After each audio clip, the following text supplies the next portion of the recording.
The Lion, the Witch, and the Wardrobe by C.S. Lewis. Chapter 16. What Happened About the Statues. "What an extraordinary place!" cried Lucy. "All those stone animals, and people too. It's like a museum." "Hush," said Susan. "Aslan's doing something." He was indeed.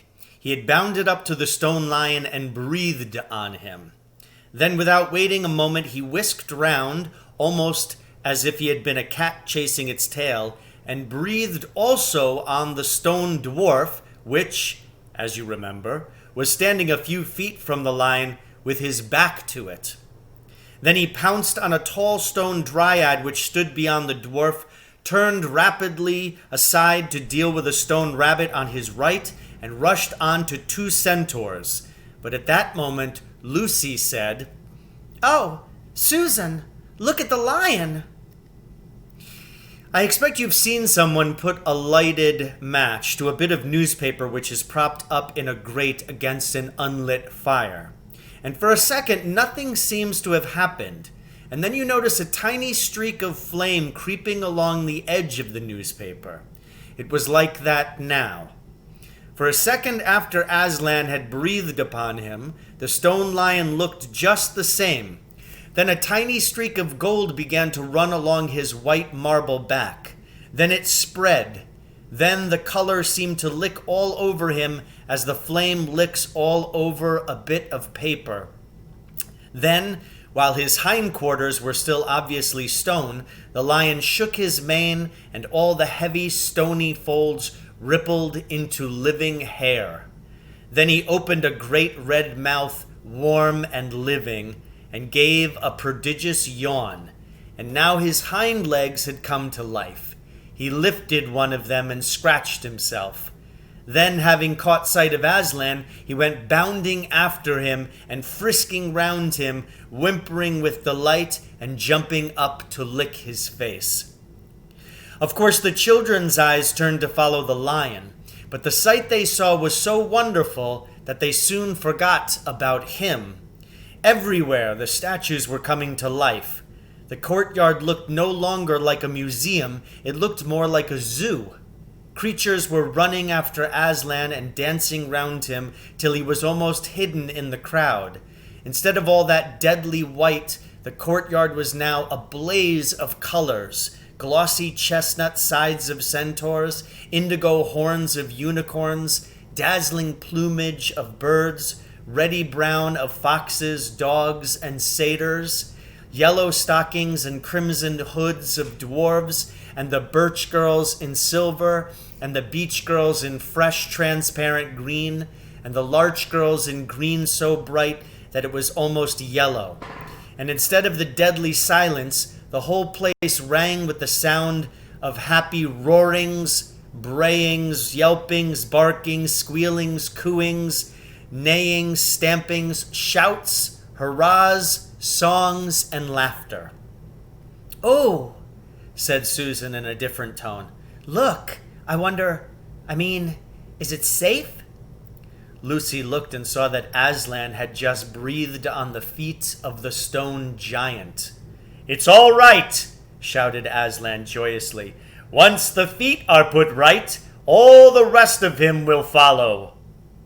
"That wasn't exactly what I meant," whispered Susan to Lucy, but it was too late to do anything about it now, even if Aslan would have listened to her.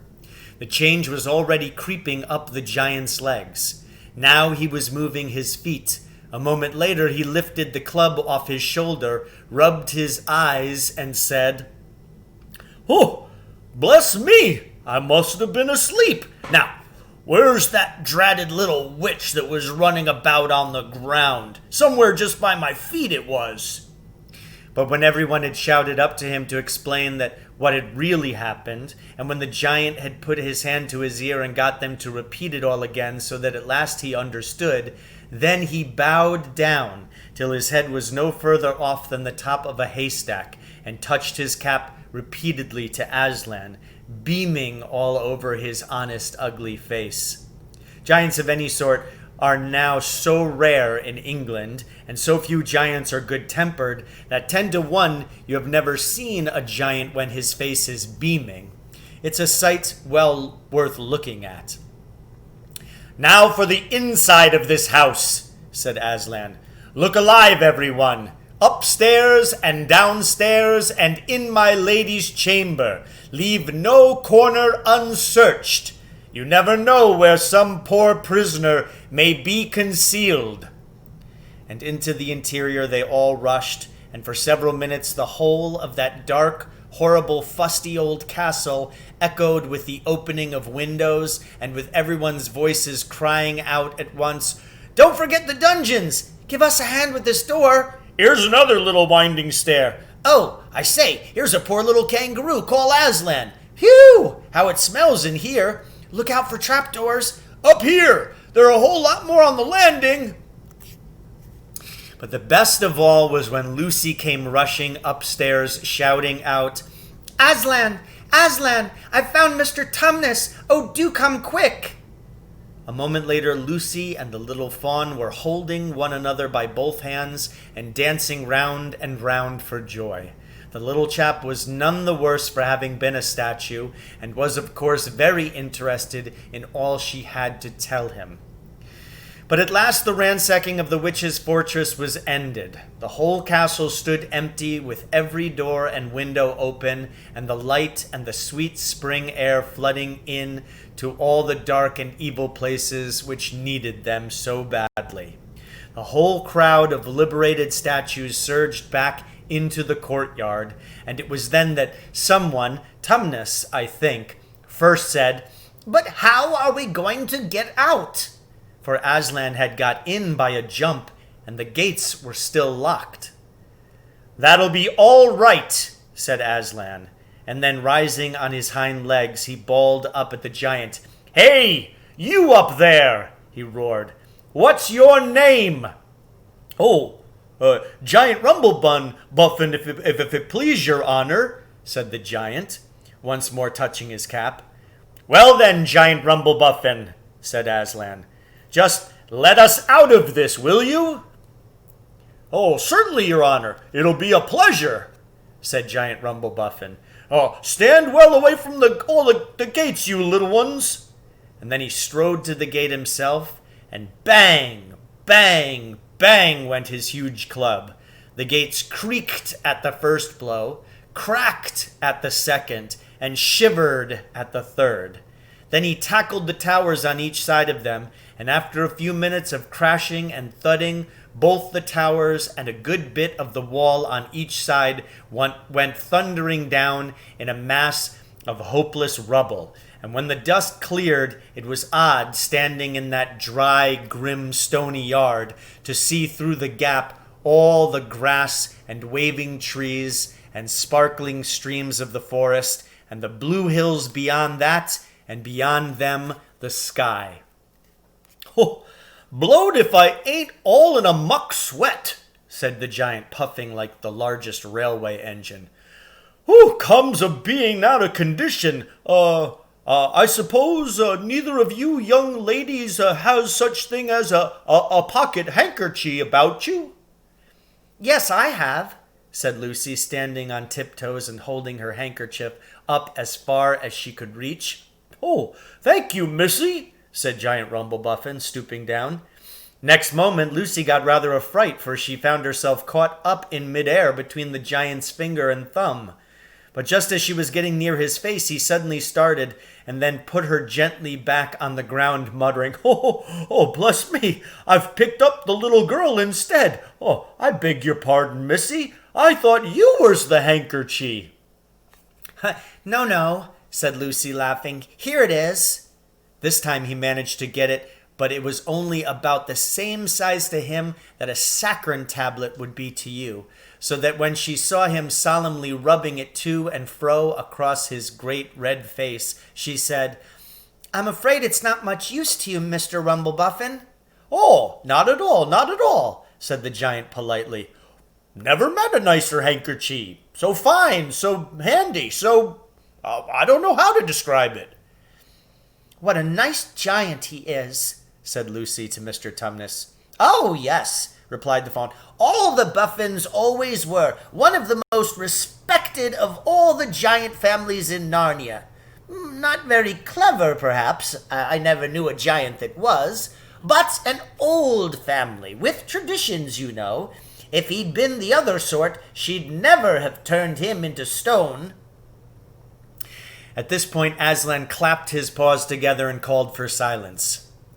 "Our day's work is not yet over," he said, "and if the witch is to be finally defeated before bedtime, we must find the battle at once." "And join in, I hope, sir," added the largest of the centaurs. "Of course," said Aslan. "And now, those who can't keep up, that is, children, dwarves, and small animals, must ride on the backs of those who can, that is, lions, centaurs, unicorns, horses, giants, and eagles. Those who are good with their noses must come in the front with us lions to smell out where the battle is. Look lively and sort yourselves." And with a great deal of bustle and cheering they did. The most pleased of the lot was the other lion, who kept running about everywhere pretending to be very busy, but really in order to say to everyone he met, "Did you hear what he said? Us lions. That means him and me. Us lions. That's what I like about Aslan. No side, no standoffishness. Us lions. That meant him and me." At least he went on saying this till Aslan had loaded him up with 3 dwarves, 1 dryad, 2 rabbits, and a hedgehog. That steadied him a bit. When all were ready, it was a big sheepdog who actually helped Aslan most in getting them sorted into their proper order. They set out through the gap in the castle wall. At first, the lions and dogs went nosing about in all directions, but then suddenly one great hound picked up the scent and gave a bay. There was no time lost after that. Soon all the dogs and lions and wolves and other hunting animals were going at full speed with their noses to the ground, and all the others, streaked out for about half a mile behind them, were following as fast as they could.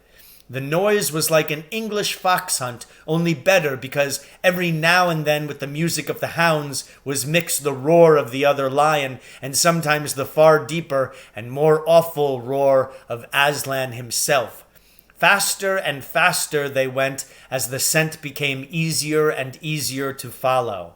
And then just as they came to the last curve in a narrow winding valley, Lucy heard above all these noises another one, a different one, which gave her a queer feeling inside. It was noises of shouts and shrieks and of the clashing of metal against metal. Then they came out of the narrow valley, and at once she saw the reason. There stood Peter and Edmund and all the rest of Aslan's army, fighting desperately against the crowd of horrible creatures whom she had seen last night. Only now, in the daylight, they looked even stranger and more evil and more deformed. There also seemed to be far more of them. Aslan's army, which had their backs to her, looked terribly few, and there were statues dotted all over the battlefield, so apparently the witch had been using her wand. But she did not seem to be using it now. She was fighting with her stone knife. It was Peter she was fighting, both of them going at it so hard that Lucy could hardly make out what was happening.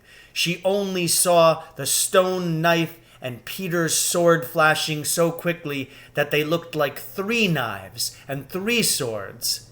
That pair were in the center. On each side the line stretched out. Horrible things were happening wherever she looked. "Off my back, children!" shouted Aslan, and they both tumbled off. Then with a roar that shook all Narnia, from the western lamppost to the shores of the eastern sea, the great beast flung himself upon the white witch. Lucy saw her face lifted toward him for 1 second with an expression of terror and amazement. Then lion and witch had rolled over together, but with the witch underneath. And at the same moment, all warlike creatures whom Aslan had led from the witch's house rushed madly on the enemy's line, dwarves with their battle axes, dogs with teeth, the giant with his club, and his feet also crushed dozens of the foe.